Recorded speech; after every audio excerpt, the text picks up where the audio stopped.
Hello friends, welcome to all of you in my YouTube channel target with Anuradha. आज हम लोग जो है हमारा इतिहास एवं नागरिक जीवन जो कि कक्षा 8 की पाठ्य पुस्तक है SCERT द्वारा प्रकाशित, उसके 10th चैप्टर अंग्रेज भारत छोड़ने को विवश इसकी स्टडी करेंगे। चलिए फ्रेंड्स शुरू करते हैं। और हाँ, अगर वीडियो अच्छा लगता है तो इसे लाइक करिएगा, साथ ही साथ शेयर कर दीजिएगा और अगर सब्सक्राइब ना किया हो तो सब्सक्राइब कर दीजिएगा। अंग्रेज सरकार ने राष्ट्रीय आंदोलन को तो विफल कर दिया था, लेकिन उसे आभास हो गया था कि भविष्य में आंदोलन पुनः छिड़ सकता है। अतः अंग्रेजों ने भारतीयों को प्रसन्न करने के लिए सन 1935 ईस्वी का अधिनियम पारित किया। इस अधिनियम के अंतर्गत केंद्र में अखिल भारतीय संघ की तथा प्रांतों में प्रांतीय स्वायत्तता की स्थापना की व्यवस्था की गई। इस संघ में भारत के प्रांतों तथा देशी रियासतों को शामिल किया गया। यह भी व्यवस्था की गई कि केंद्र की विधायिका में देशी राजाओं द्वारा मनोनीत प्रतिनिधि भी रहेंगे।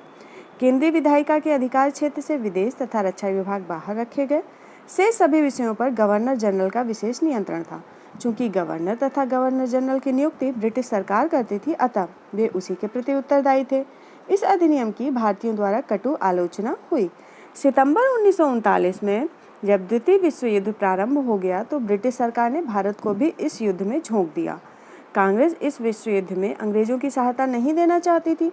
उससे बिना विचार विमर्श किए भारत को युद्ध में शामिल किए जाने के विरोध में अक्टूबर 1939 में सभी कांग्रेस मंत्रिमंडल ने त्यागपत्र दे दिया। व्यक्तिगत सत्याग्रह जो कि 1940 ईस्वी में शुरू हुआ था, कांग्रेस मंत्रिमंडल से त्यागपत्र देने के पश्चात गांधी जी ने पुनः आंदोलन प्रारंभ कर दिया। उन्होंने युद्ध के विरोध में सीमित पैमाने पर सत्याग्रह करने की योजना बनाई। सत्याग्रह करने वाले में पहले व्यक्ति विनोबा भावे थे। अन्य सत्याग्रहियों में चक्रवर्ती राजगोपालाचारी, पंडित जवाहरलाल नेहरू, सरदार वल्लभ भाई पटेल, मौलाना अबुल कलाम आजाद प्रमुख थे। इन सत्याग्रहियों ने जनता में यह संदेश पहुंचाया कि अंग्रेजों को युद्ध में मदद न दी जाए। व्यक्तिगत सत्याग्रहियों का नारा था युद्ध में सहायता न करना। ब्रिटिश सरकार ने नेताओं से समझौता वार्ता की, किंतु कांग्रेस के नेताओं अंग्रेजों से स्पष्ट कर दिया था। कांग्रेस के नेताओं ने जो है अंग्रेजों से स्पष्ट कर दिया था कि उनका लक्ष्य पूर्ण स्वराज है और इस दिशा में उन्हें अधिक विलंब सहन नहीं होगा। ठीक है। अंग्रेजों भारत छोड़ो जो कि 1942 ईस्वी में चला था, ये बम्बई जो कि आजकल मुंबई है में 8 अगस्त 1942 ईस्वी को कांग्रेस का एक विशेष अधिवेशन बुलाया गया। इस अधिवेशन में कांग्रेस ने एक प्रस्ताव द्वारा अंग्रेजों से भारत छोड़ने के लिए कहा। यदि अंग्रेज इस पर सहमत नहीं होते हैं तो विवश होकर भारतीयों को करो या मरो की भावना से आंदोलन करना पड़ेगा। ब्रिटिश सरकार ने उस रात्रि को गांधी जी एवं कांग्रेस के बड़े बड़े नेताओं को गिरफ्तार कर लिया गया।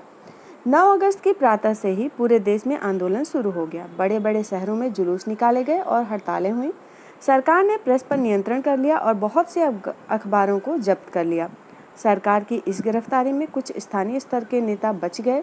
ये नेता अपने अपने क्षेत्रों में सरकार विरोधी गतिविधियों में जुड़ गए। ग्रामीण क्षेत्रों में जैसे जैसे समाचार लोगों को प्राप्त हुआ, भारत छोड़ो आंदोलन से जुड़ते गए। महिलाओं ने भी इस आंदोलन में पुरुषों के साथ कंधे से कंधा मिलाकर भाग लिया। कुछ स्थानों पर लोगों की भीड़ ने पुलिस थानों, डाकघरों, कचहरियों, रेलवे स्टेशनों तथा अन्य सरकारी संस्थानों पर हमला बोल दिया। सार्वजनिक भवनों पर तिरंगा झंडा फहराया जाने लगा। हजारों सत्याग्रहियों ने गिरफ्तारियां दी। छात्र विद्यालय छोड़कर आंदोलन में कूद पड़े। जगह जगह विद्यार्थियों ने जुलूस निकाले तथा देश प्रेम से संबंधित पर्चे लिखने तथा बांटने में लग गए। पूर्वी उत्तर प्रदेश और बिहार में आंदोलन अत्यधिक उग्र था। बिहार के गवर्नर को भागकर वाराणसी में शरण लेनी पड़ी। बलिया में अल्पावधि के लिए अंग्रेजी शासन समाप्त हो गया। चित्तू पांडे के नेतृत्व में आंदोलनकारियों ने असाधारण देशभक्ति का परिचय दिया। इस प्रकार भारत के लगभग सभी भागों में जन विद्रोह तथा क्रांति फैल गई। सरकार ने अपनी सारी शक्ति आंदोलन का दमन करने में लगा दी। हजारों देशभक्त शहीद हुए तथा बंदी बनाए गए। सरकार की इस दमन नीति के विरोध में गांधी जी ने जेल में 21 दिनों का उपवास किया। जेल में ही गांधी जी की पत्नी कस्तूरबा की मृत्यु हो गई। गांधी जी के गिरते स्वास्थ्य को देखकर सरकार ने उन्हें जेल से मुक्त कर दिया। क्रांतिकारी गतिविधियां जो थी चली उनको देखते हैं। ब्रिटिश साम्राज्य को ध्वस्त करने के लिए जहां एक और श्री जयप्रसाद नारायण, अच्युत पटवर्धन, श्रीमती अरुणा आसफ अली आदि बड़े राष्ट्रीय नेता भूमिगत होकर अपने ढंग से गुप्त कार्य कर रहे थे, वहीं दूसरी ओर सैकड़ों जोशीले क्रांतिकारी साहित्य वितरण में जुटे हुए थे। उन्होंने निर्भय होकर देश की आज़ादी के लिए अपने को बलिदान कर दिया। इन युवकों की बलिदान गाथाएं स्वतंत्रता संग्राम के इतिहास में अमर रहेंगी। ऐसे नवयुवकों में हेमू कालाड़ी भी एक हैं। हेमू ने 23 अक्टूबर सन 1942 ईस्वी की रात्रि को रेलगाड़ी में ले जाए जा रहे ब्रिटिश फौज तथा शस्त्रों को नष्ट करने का प्रयास किया। यह फौज तथा शस्त्र स्वतंत्रता सेनानियों के विरुद्ध प्रयोग करने के लिए थे। गश्त लगाती हुई पुलिस ने उन्हें पकड़ लिया और 21 जनवरी 1943 ईस्वी को हेमू कालाड़ी को फांसी दे दी गई। उस समय उनकी आयु मात्र 19 वर्ष की थी। भूमिगत गतिविधियां जो हुई थी उसमें चलिए देखते हैं क्या क्या है। इस बीच देश में विद्रोहियों का एक भूमिगत ढांचा भी तैयार हो गया। इस आंदोलन की बागडोर अरुणा आसफ अली, राम मनोहर लोहिया, सुचेता कृपलानी, बीजू पटनायक तथा आर.पी. गोयनका आदि ने संभाली। भूमिगत कार्यवाहियों में लगे हुए लोगों की संख्या सीमित अवश्य थी, परंतु उनको जनता से व्यापक सहयोग प्राप्त हुआ। भूमिगत आंदोलन की मुख्य गतिविधि पुलों को उड़ाना, टेलीफोन के तार काटना तथा रेल की पटरियों को उखाड़कर संचार माध्यम को नष्ट करना था। आज़ाद हिंद फौज का संघर्ष।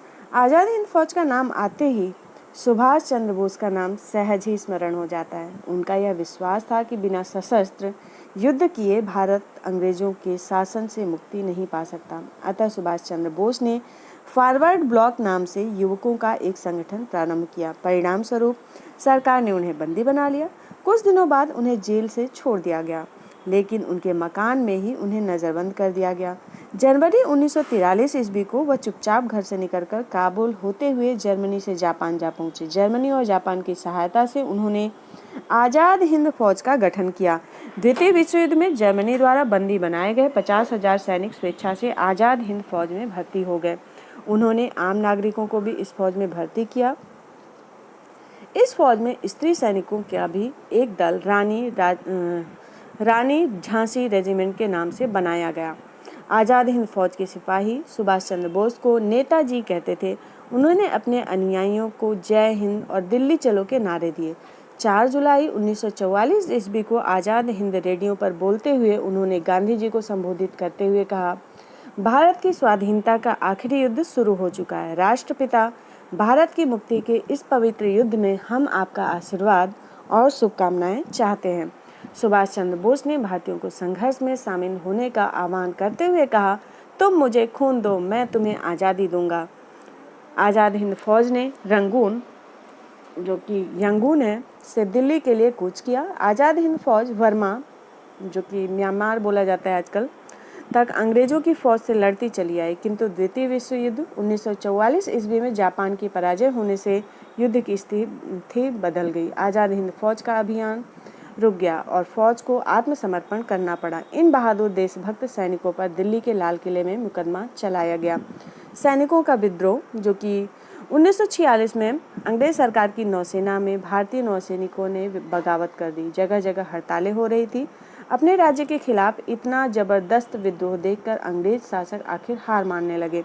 वे दूसरे विश्व युद्ध के बाद अपने को कमजोर महसूस कर रहे थे। ऐसे में भारत की विद्रोही जनता पर काबू पाना उन्हें बेहद कठिन लगा। इंग्लैंड में जो मजदूर दल की सरकार थी, वह भारत को स्वतंत्र करने को राजी हो गई। जब सन 1945 ईस्वी में विश्व युद्ध समाप्त हो गया तो युद्ध के दौरान बड़े बड़े देशों द्वारा दिए गए आश्वासनों की पूर्ति करने की मांग जोर पकड़ने लगी। अमेरिका और रूस अनेक बार यह संकल्प दोहराते रहे कि यह युद्ध स्वतंत्रता और लोकतंत्र की रक्षा के लिए लड़ा जा रहा है।